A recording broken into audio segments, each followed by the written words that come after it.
Hello, everybody. Here we are again. It's Saturday, the 24th of August. We are doing Shine the Light. We have a really cool guy, Bryan Kroetch, I guess. Kroetch. Okay, from Canada. Bryan Kroetch. I never said his last name before. I just say Bryan. He's in trivia with us every night. Really super guy. Anyway, last night we did Let's O with Ron and Minnow, and they their theme was about back to basics. It was very good. So if you get a chance, go watch it. Um, so I'm going to turn it over to Chris, and we're going to find out about this Bryan guy. Okay. Anyway, here's Chris. Good morning, Marty. Good morning, Brian. I love you both. It is a beautiful Saturday morning here in Michigan. I am back home, as you can see, and I'm real excited about this guy. I've known Brian for quite a while. I've had conversations with him. He makes some pretty dang cool videos. He has issues sometimes with his camera, but we always get him on there. We had him on before, but we couldn't get it to work, but he's got it all straightened out. Brian is a very hardworking guy. He's 100% believer in ONPASSIVE. He's on everything, and he's just a great guy. So I don't know much about Brian's personal life, but we're going to find out. You hear me say that a lot because I know them. I just don't call him up and say, hey, man, what do you do for a living? I don't ask him any of that. So we're going to get a little of that out of Brian, whatever he feels comfortable. You could bring him on, Marty. Brian, don't say nothing until we get you in the middle of the screen. Hold on there. Looking sexy, Bry. Hold on. I'm going to say this now. Brian is a great guy. He's just a class act, very caring. I used to see him with his nephews. Was it your nephews or grandsons running around the house sometimes? But he's just a good guy. So on that note, Bryan Kroetch, the floor is yours. Well, thank you, Chris, and thank you, Marty, for inviting me on. Uh, I guess I'll start with when I was 3 years old, I had an accident, and it gave me a real bad speech impediment. And it took me years and years before I could talk properly again. But I got through it. There are still a few words I can't pronounce, but I get past it. Not a big deal. I played a lot of hockey when I was a young kid. I played basketball. I played all the sports when I was a young kid. Not like today where we spend all our time on computers. We spend all our time outside back then. And what else?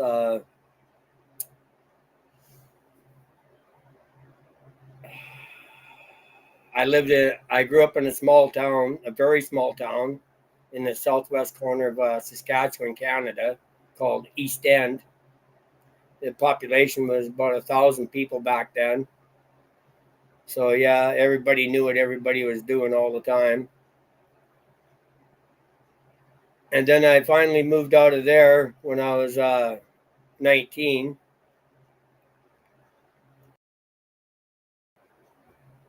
And went working on. I worked on drilling rigs for about 8 years.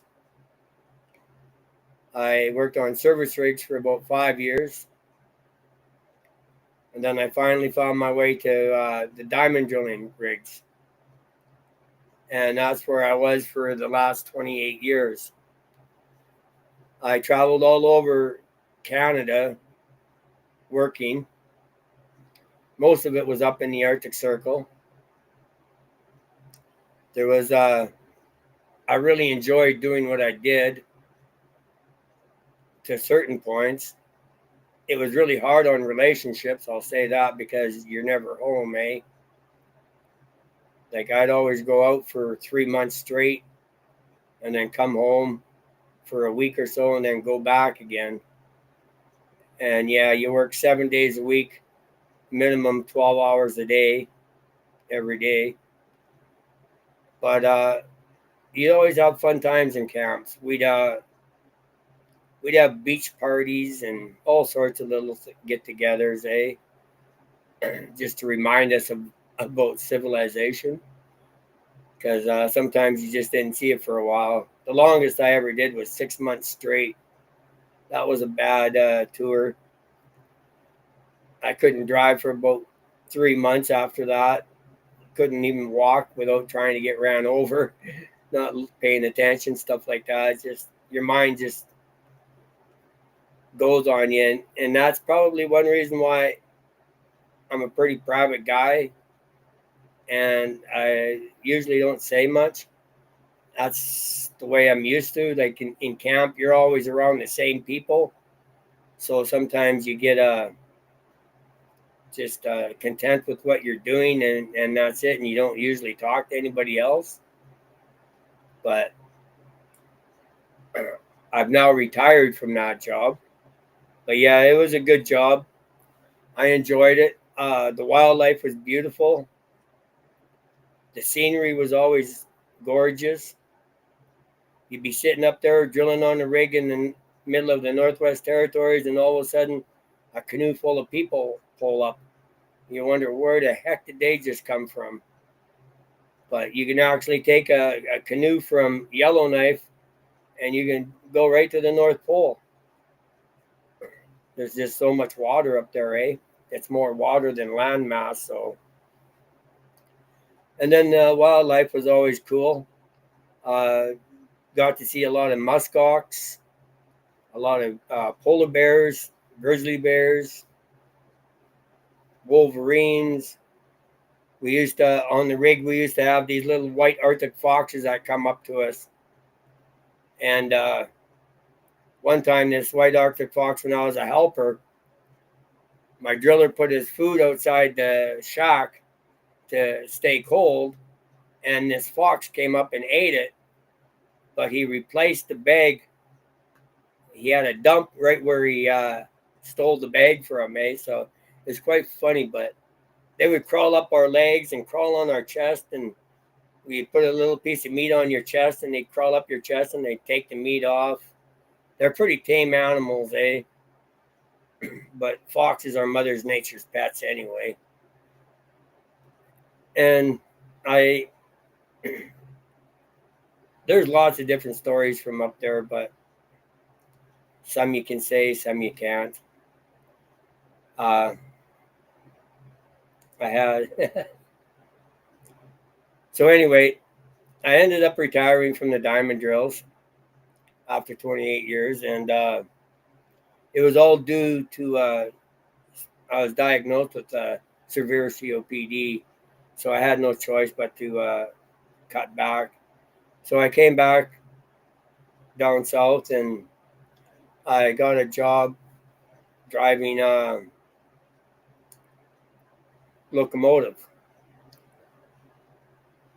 And so I did that I drove locomotive for like 2 years.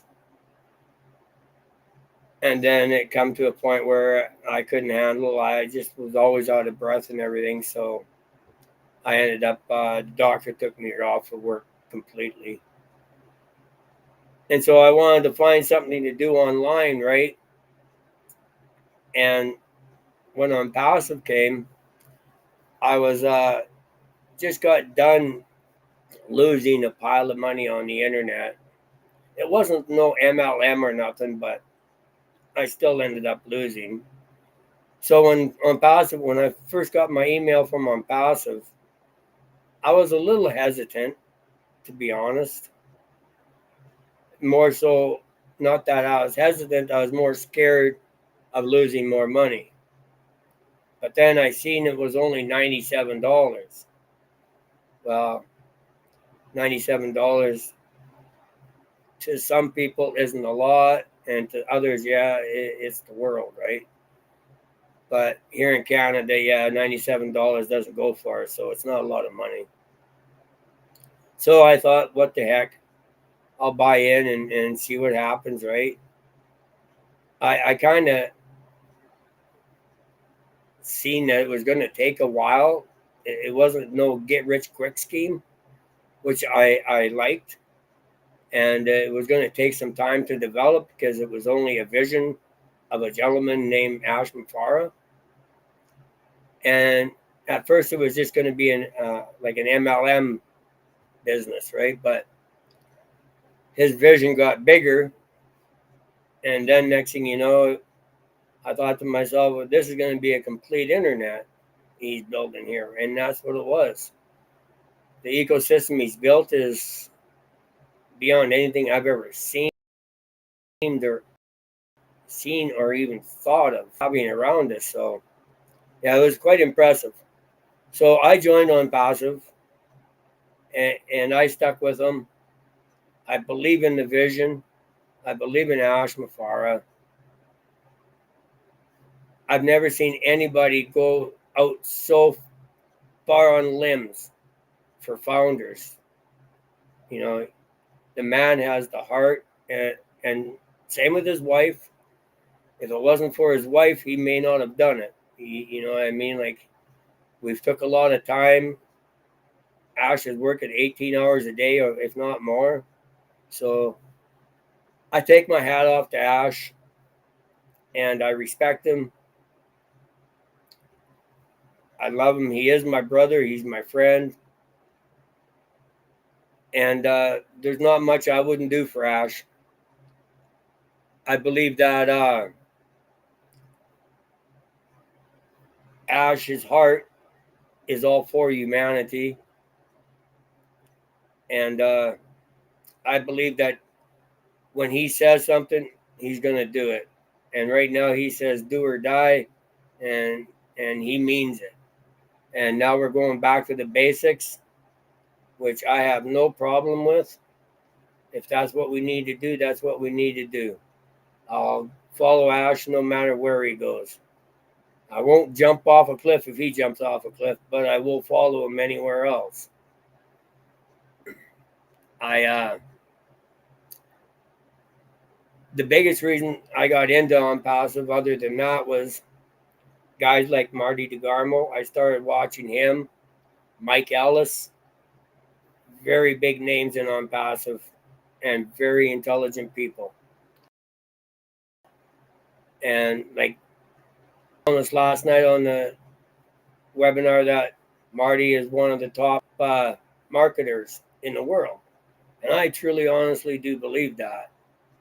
Marty knows exactly what's going on and how to do things and how to approach things. And he's been nothing but a world of help to everybody in ONPASSIVE. He doesn't veer from what he's doing. He wants to help people. He wants to push people up above him. And same with Chris. They're an awesome pair to be dealt with. Their hearts are so huge, but then I guess Ash Mafara's heart is rubbing off on a lot of the founders. So, you know, I believe that we're in a wonderful place. I'm not going anywhere, and I know a lot of the founders aren't going anywhere either. So I believe in what's going on. I trust it. The process is nothing more than what I expected. You know, you don't launch a company this darn large with no hiccups, right? So we have a few hiccups, not worried about them. Everything's good.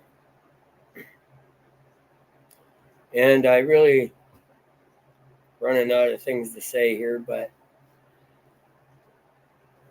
yeah,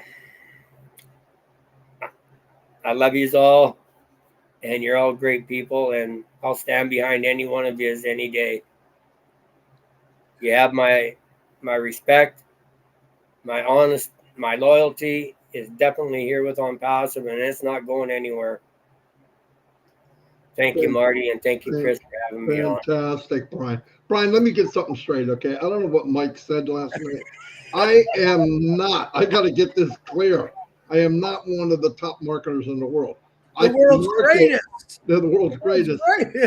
Listen, you would think I paid Mike to say that. I promise you. I know how to market a little bit. I can get by, but there's many thousands and thousands of people better than me. But thank you anyway. Hey, I trust Mike as much as I trust you and Chris. And And if that's what Mike says, then it's the truth. Well, You're just too humble. You're just too humble to accept it, Marty. Oh my God. And that's okay. That's okay. Because I have a hard time accepting compliments too. So I understand. Oh, boy. Thanks, Brian. Thank you. Anyway, hey, you did a great job, buddy, and you're going to relate to a lot of people. You know what? I love wildlife. Absolutely, my whole life. Birds, animals. If somebody had a squirrel or something that was hurt, they always brought it to me. Loved it. I never saw an Arctic fox, and I don't know if I'd let him run up my chest, but if you said that works, it's okay. No, that would be so cool. And seeing polar bears and all that, come on. Well, you only see that on TV. You're very fortunate to be. Well, there's this one camp that I was always in the East Arctic Circle, and we would jump the helicopter every second morning or so to go fishing, like Chris likes to do, right? Oh my God. Except the place where we fished was the Arctic Ocean. Oh. And we go out there with a helicopter, we land on an iceberg, and we sit there and throw rods out, You know, something that most people would never experience, right? Never. Ever. And when we first went up there, the first thing everybody had to do is stand on the outside of the helicopter while he's hovering and dip your foot into the Arctic Ocean, right? But yeah, you'd sit there and you'd watch the walruses and the polar bears do their hunting, right? Like the polar bears hunting the walrus or the seals or whatever, right? And so you sit there and just watch all the amazing things going on around you, right? Yeah, it's pretty cool. Yeah, because you're in their world, right? I mean, Yeah. you're in. That's exactly. That's so cool, bro. You're the hunted there. Yeah. Yeah. You're not the apex creature. They are. Yeah. And then we were up on this one island. It was called Devon Island. You can look it up on the map and that. It's pretty well close to the one of the North Poles, right? Like there is several of them, right? And yeah, that was a place where the frost never left the ground. There's snow there 12 months a year, eh? And polar bears, that's polar bear country. And they're hunting you. Don't think they're not. Because you're at the top of their food chain. Oh, yeah. You be tasting good, man. A little bit of Chris Johnson. Oh, yeah. Brian, you said you drove a locomotive. You were an train engineer. How cool was that? That was actually really cool. Like I didn't drive locomotive all over the country. Right. It was just in this in the yard, where the company worked. Right. And we would receive grain cars from the States, from Minnesota and that, from all over the place actually. And we would take them into our terminal, unload them, and then we'd have to load up another train at the BNSF. You guys are probably familiar with them. Yeah. They would bring a train in, so then I would take the train and run it around the tracks and start filling the cars up and and then get it ready to go out, right? Stuff like that. Well, that's going to relate you to a lot of people because I know many people that are train enthusiasts that love trains, that have train collections. Just that alone right there is going to connect you to a lot of people, Brian. You did a really good job, Brian. Yeah, awesome. Really yeah. Well, thank you guys. I muchly appreciate it. Oh, we appreciate it. Yeah. I'd be lying if I said I wasn't a little bit of worried and scared at. No reason to pay. Yeah, there was one time I thought, oh boy, he's going to tell us one of those stories, and I think you caught yourself, eh? I did. I knew it, and I like the fact that we know a lot of Canadians through ONPASSIVE. I tell you what, there may not be a lot of people in Canada, but there's a lot of Canadians in ONPASSIVE. Oh yeah, there is, no doubt. There is. But he's the only one that ends in A, the true Canadian language. A. Yeah. Some do, but Brian's got it down pat, eh? Yeah. A just seems to come out a lot. That's a Canadian thing, though. That's Yeah, it amazing. is. Oh, Yeah. absolutely. Yeah. If I say it over here, they look at me funny. Well, what did you say? Hey, No, what's no. But they look at you funny anyway, Chris. So. that? All right. Well, we're going to wrap it up, Brian. Thank you very much. Awesome, We'll dude. get you a copy of this. You did fantastic. No joke. Okay, thank you, That guys. was fantastic. Yeah. Thank you, everybody. Chris, See you on Omino behave tonight. yourself. Yep. See you tonight, Brian. And Yeah, there's other people today doing Shine the Light. Look in the groups. They're all over the place. Go check. oh yeah, fantastic. Red's doing it. Julie's doing it. Narelle. Even Comfort. yeah, Comfort Ocheck and Rose. Ocheck Rose. And what about Jeffrey Morlock. Jeffrey Morlock's doing it. Yep. I'll tell you one thing: nobody is ever going to match it on passive, and I really don't care. They're not going to match the heart in this company. No way. You're 100%. The heart in this company is bigger than the company itself, and There's it is the company. It really Yeah. is. That's the difference between us and any other company. There's a clip. That's a clip, Marty. That's a clip. All right, I'll see you guys. Thanks, Okay, Brian. see you later. Bye, everybody. I can't find my Don't say that.